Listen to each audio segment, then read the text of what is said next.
Endrick, the Real Madrid young superstar, goes 2 games without scoring, and we are in panic mode because it's August. And we would be panicking about this even if it was mid-season? No, that's not it. What are we doing? It's the exhibition season. He's 18. He's new. Everybody needs to calm down. We're going to talk about why it's going to be okay with Endrick and Real Madrid next here on Pints and Punditry at the Pitchside Pub.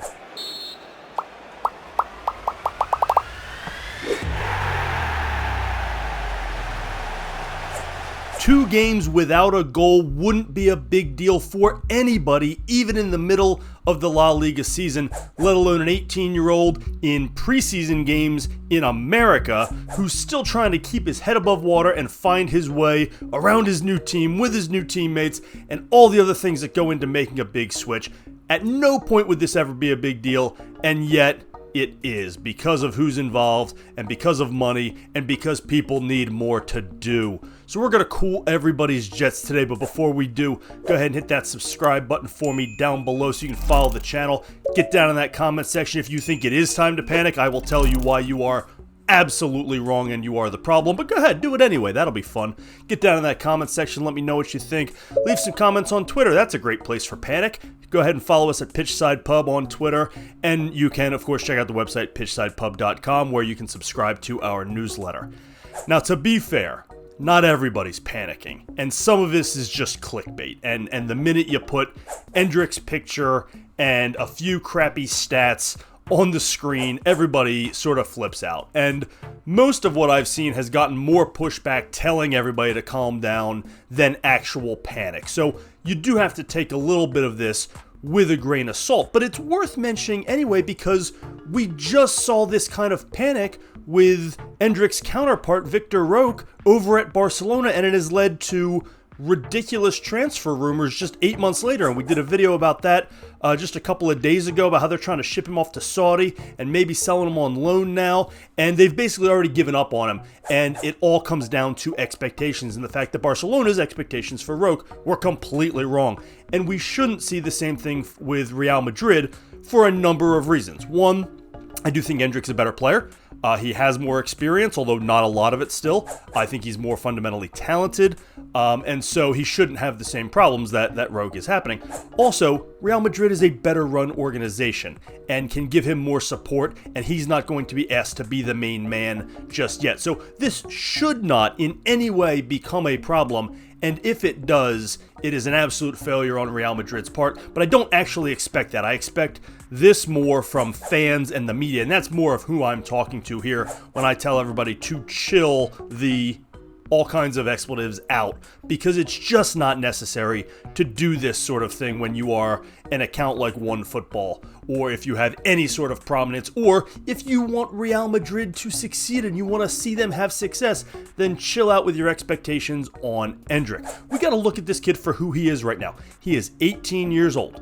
He played 40-something games in the Brazilian First Division, a little over 2,000 minutes total for the Brazilian First Division. He's made 10 appearances for the Brazilian national team on the first team.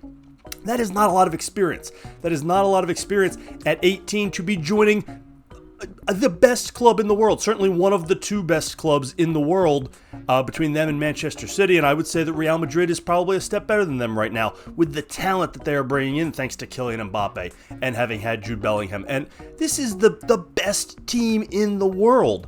And that's a good thing, because it means that Endrick does not have to go into that starting 11 and produce right away. And that's part of the problem that Vitor Roque had at Barcelona, was the expectations were immediate success. And they weren't fair to him, and they're not fair to Endrick. Barcelona has no money to get reinforcements. They didn't have Kylian Mbappe walking through that door. They had an aging Robert Lewandowski. In fact, they still do. And Vitor Roque was supposed to come in mid-season, mind you, very, very difficult, and hit the ground running and be the savior. And it didn't work, and now the bloom is off the flower there, and things are looking bad for the Barcelona-Vitor Roque relationship. And I keep referencing that because there's so many parallels here, in that you have a young teenage striker who is expected to come in and score goals. And let's face it, goals are going to be the measuring stick here. It's goals, it's assists, goal creations, but getting the ball in the net, whether on his own probably more so on his own, or setting up teammates will be the measuring stick here, and nothing else is really going to matter. And such is the life of a striker. But you've got two young goal scorers who are coming over as teenagers from South American leagues and are expected to make an impact right away, and that's just simply not fair. And I think we get spoiled when we see immediate success, particularly by teenagers, and his own team is full of really unfair examples. You had Kylian Mbappe, who just became just launched himself into the discussion for the world's best players as a teenager, and now has had a tremendous run of success. And more closely and more recently, you have Jude Bellingham, who just turned 21 and is a Ballon d'Or candidate and had a fantastic first season with Real Madrid at 20. But there's a couple of really, really, really important details that matter, that are a difference maker between what happened with Bellingham and what is happening with Endrick. First of all, 20 and 18, massive difference. Massive, massive, massive difference, okay?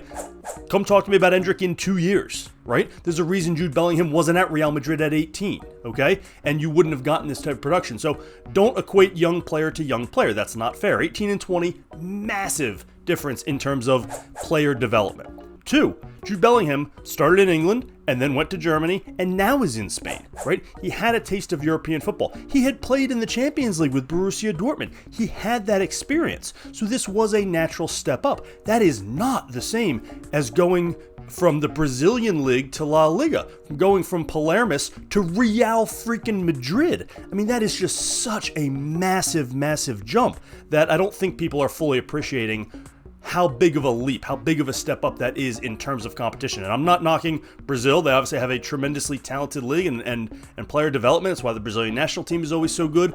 And so I'm not knocking it, but you can't equate it to playing for Real Madrid. You can't equate it to playing in the Champions League. You can't, it's just such a big gulf. And so we saw players like Jude Bellingham take gradual steps up from playing in England to playing in Germany to playing for Real Madrid. And so there was that natural progression, and it got a little bit harder at each step, but he was allowed to grow with it.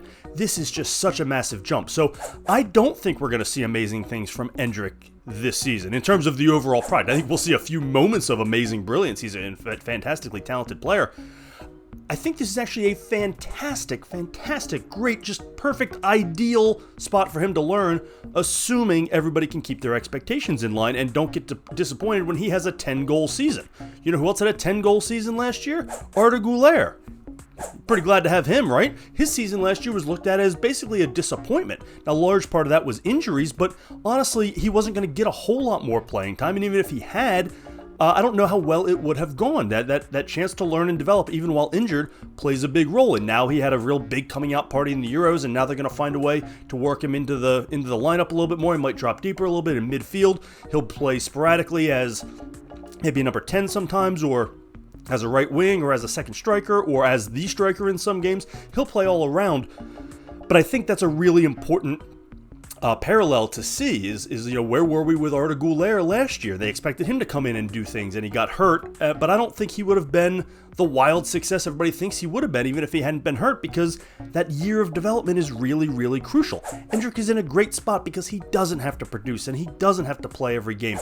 You have Kylian Mbappe, you have Vinny Jr., you have Rodrigo, you have Jude Bellingham. Those four are going to be the four main attackers, and they're going to play all the time. And then when you want to work Arda Guler in, he's going to get some time too. So Endrick really is like 6th or 7th. Don't forget about Brahim Diaz and some of these other guys. I mean, they have depth at Real Madrid, particularly on the front foot, particularly in the attacking group of players. So Endrick he should have no expectations. There really is nothing riding on him this year.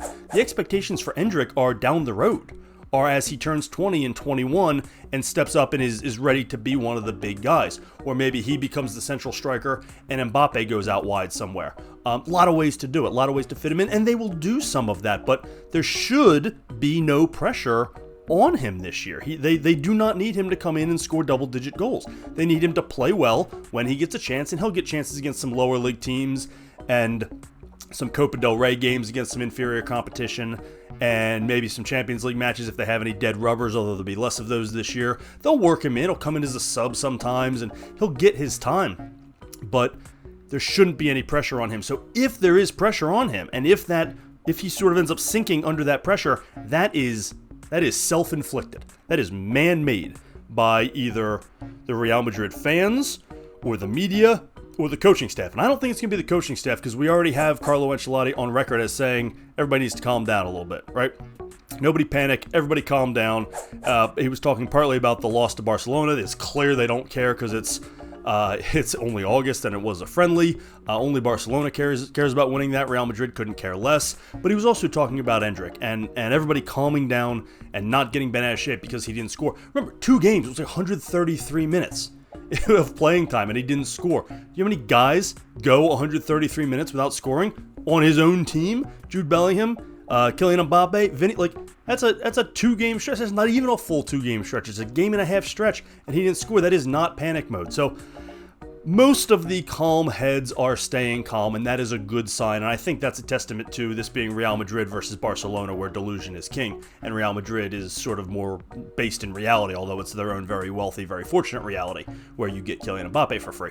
But it's still reality, and I think that will benefit Endrick, and he should not fall into the same traps that Vitor Roque has. Check with me in 8 months. We'll be here talking about it, and if he's rumored to be going somewhere in the January transfer window, then I don't know. I give up, I guess. But I don't see this playing out as a problem, but everybody needs to pump the brakes and just chill out and let the kid grow and develop and not have any expectations for him this year whatsoever. When he plays, he's going to score some goals.